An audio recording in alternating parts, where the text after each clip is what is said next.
इस लेक्चर में water declaration और वाटर एंड क्लाइमेट कोलिशन के बारे में डिस्कस करेंगे। ये रिसेंटली वर्ल्ड मेट्रोलॉजिकल कांग्रेस ने रिलीज किया है, इंडोर्स किया है water declaration and water and climate coalition. तो पहले हम पढ़ेंगे इसके बारे में वर्ल्ड मेट्रोलॉजिकल कांग्रेस क्या है, और फिर पढ़ेंगे डिक्लेरेशन और कोलिशन के बारे में। ये जीएस पेपर 3 के लिए बहुत ही इंपॉर्टेंट है। यूपीएससी हर साल वाटर से रिलेटेड एक क्वेश्चन जरूर पूछता है, तो ये मोस्ट इंपॉर्टेंट टॉपिक है। ये अभी न्यू विजन भी अप्रूव्ड किया है इस वर्ल्ड मेट्रोलॉजिकल कांग्रेस ने, और एक स्ट्रेटजी अप्रूव की है हाइड्रोलॉजी के लिए। स्ट्रेटजी का मतलब तरीका, और हाइड्रोलॉजी का मतलब, हाइड्रो का मतलब होता है वाटर यानी कि पानी, और लॉजी का मतलब होता है स्टडी यानी कि रिसर्च, स्टडी, अध्ययन, वाटर के बारे में रिसर्च करना, खोज करना। तो इसकी स्ट्रेटजी एक अप्रूव की है और न्यू विजन अप्रूव किया है। तो वर्ल्ड मेट्रोलॉजिकल कांग्रेस क्या है, पहले इसके बारे में डिस्कस करेंगे, बाद में वाटर डिक्लेरेशन के बारे में। ये world meteorological congress supreme body है किसकी, वर्ल्ड मेट्रोलॉजिकल ऑर्गेनाइजेशन की, डब्ल्यूएमओ की एक सुप्रीम बॉडी है। इसी के अंदर डब्ल्यूएमओ के अंदर है ये डब्ल्यूएमसी। तो डब्ल्यूएमओ क्या है, डब्ल्यूएमओ है specialise agency of united nation. ये यूनाइटेड नेशन की स्पेशलाइज एजेंसी है। जैसे बहुत सारी एजेंसी है, यूनेस्को है, यूनिसेफ है, ऐसे ही डब्ल्यूएमओ है। डब्ल्यूएमओ किस लिए काम करती है, मेट्रोलॉजी के लिए, हाइड्रोलॉजी के लिए, जियोफिजिकल साइंस के लिए काम करती है। इसका मतलब है जितना भी इन्वायरमेंट, क्लाइमेट चेंज, ये वेदर से रिलेटेड जो भी इंफॉर्मेशन है, इसके बारे में रिसर्च वगैरह करती रहती है ये वर्ल्ड मेट्रोलॉजिकल ऑर्गेनाइजेशन। और इसी के अंदर ये सुप्रीम बॉडी है वर्ल्ड मेट्रोलॉजिकल कांग्रेस। क्या इंडिया इसका मेंबर है, हाँ इंडिया भी इसका मेंबर है, सदस्य है डब्ल्यूएमओ का। और ये एनुअली देखो एक रिपोर्ट भी देती है वर्ल्ड मेट्रोलॉजिकल कांग्रेस, जिसका नाम है state of the global climate report.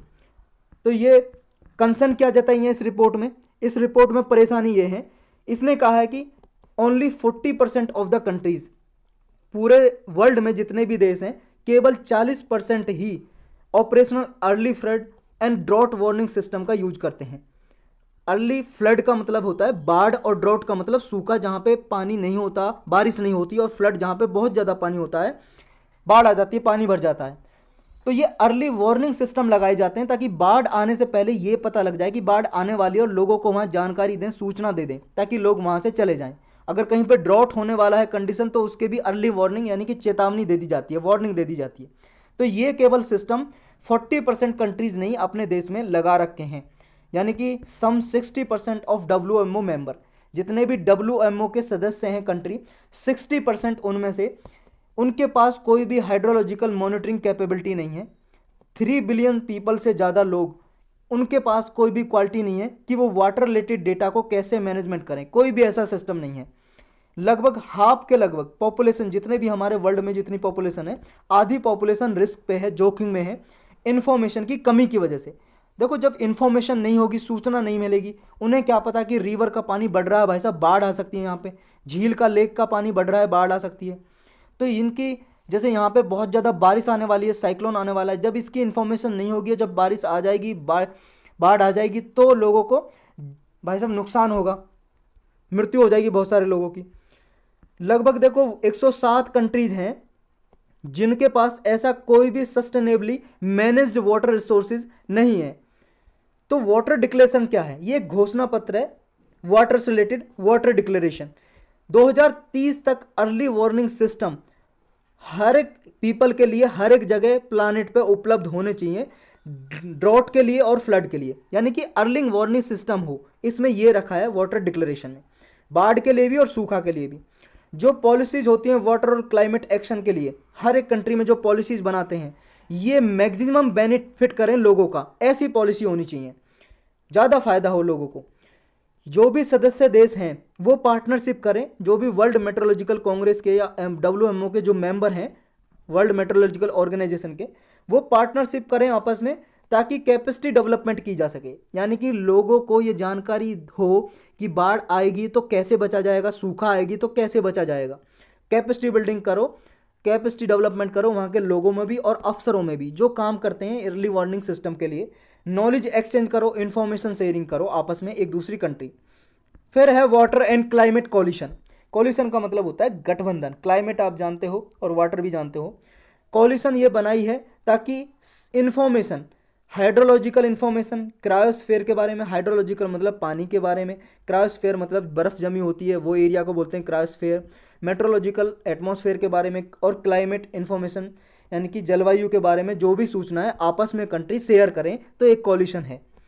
ये जो रेजिलियंट वाटर अडेप्शन टेक्नोलॉजी होती हैं क्लाइमेट चेंज के रिगार्डिंग, वो बूस्ट होंगी इसकी वजह से, यानी कि सोशियो इकोनॉमिक डेवलपमेंट होगा फ्यूचर में लोगों का। इसका टारगेट ये है वाटर रिलेटेड जो यूनाइटेड नेशन के सस्टेनेबल डेवलपमेंट गोल हैं उनको एक्सीलरेट करना है, यानी कि बढ़ाना है, प्रमोट करना है, अचीव करना है। सस्टेनेबल डेवलपमेंट गोल हैं 2015 में ऐसे यूनाइटेड नेशन ने 17 गोल रखे थे कि 2030 तक ये हमें अचीव करने हैं, हासिल करने हैं।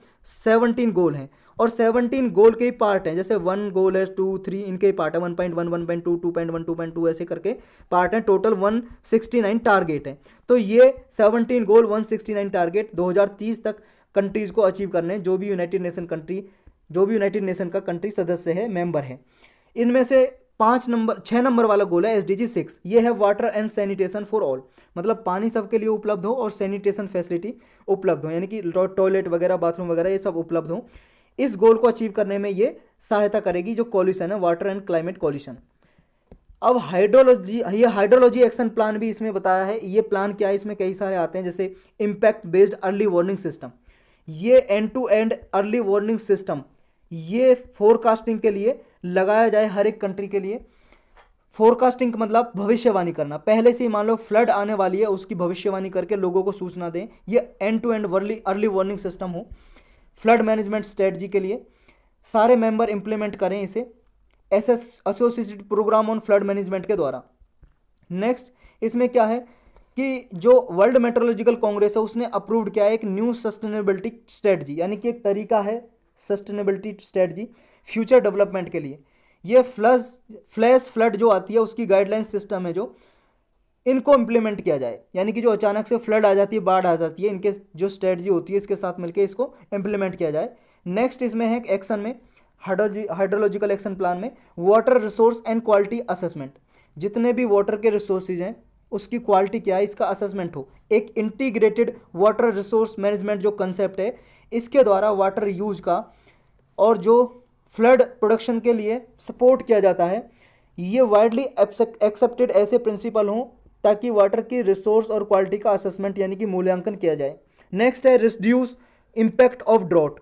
ड्रॉट मतलब जो सूखा पड़ती है उसके इम्पैक्ट, क्या इम्पैक्ट पड़ते हैं, क्या इम्पैक्ट पड़ेंगे जब ड्रॉट आ जाएगी। भाई साहब फसल खराब हो जाएगी, लोगों के लिए अगर पीने के लिए पानी नहीं होगा और लोग प्यास से मर जाएंगे।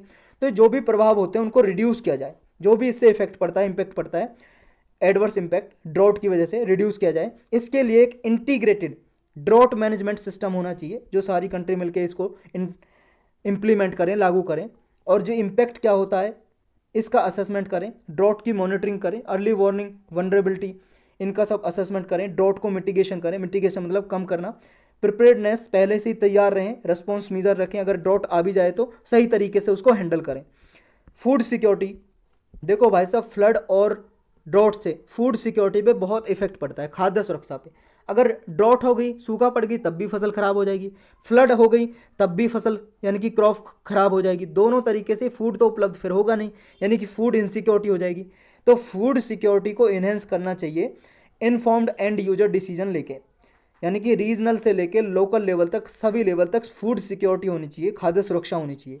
हाई क्वालिटी डेटा, हाइड्रोलॉजी के लिए एक हाई क्वालिटी डेटा होना चाहिए, हाइड्रोमेट्रोलॉजिकल डेटा होना चाहिए, साइंटिफिक एनालिसिस होना चाहिए उसकी।